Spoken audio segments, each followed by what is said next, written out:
In the 1960s, I was a schoolboy and first began to learn about Leith docks when, along with two school friends, we undertook a project, encouraged by our geography teacher, to record the activities in the docks.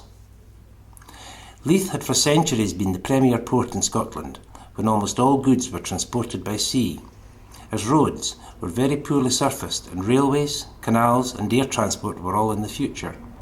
Goods from all over the world arrived in Leith: wine from France, port from Portugal, timber from Scandinavia, grain from North America. Indeed, all the goods required to supply Edinburgh would pass through Leith docks. Similarly, many Scottish goods were sent to England, Europe and beyond, and all this trade brought many related activities to Leith, not to mention many foreign sailors, which helped create a cosmopolitan atmosphere in Leith generally. The Clyde is rightly famed for its shipbuilding tradition. However, shipbuilding and ship repair had been carried out in Leith since at least the Middle Ages, when Glasgow was little more than a village, that dear green place, and the major activity in the Clyde was fishing from coracles. As the size of ships increased, particularly during the 19th and early 20th century, the area of the docks increased dramatically, but the major drawback for Leith was its poor access at low tide.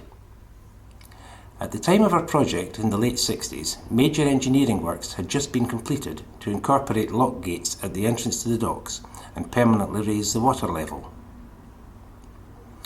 Our head teacher offered to provide a letter of introduction to present to the officials of the Fourth Ports Authority, to which one of my friends somewhat cheekily replied, "Thank you, but we prefer the personal touch." The docks were an alien world to me, a place of restricted access and of industrial activity. Access was controlled at 4 points, and only those people on legitimate business were allowed access. It was a real adventure for us to escape from school during school hours, legitimately, and learn a bit more about the outside world.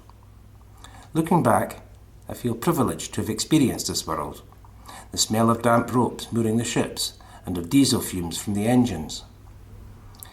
While the time spent in the docks gave me an insight into a very different industrial world, it was necessary to convey our findings to our classmates.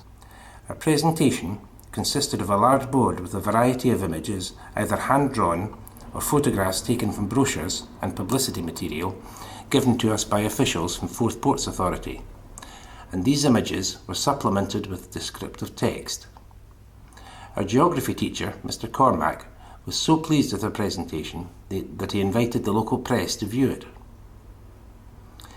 The Leith Docks project helped me develop from a schoolboy following an ordered timetable to a young man preparing for a more independent life in further education and beyond.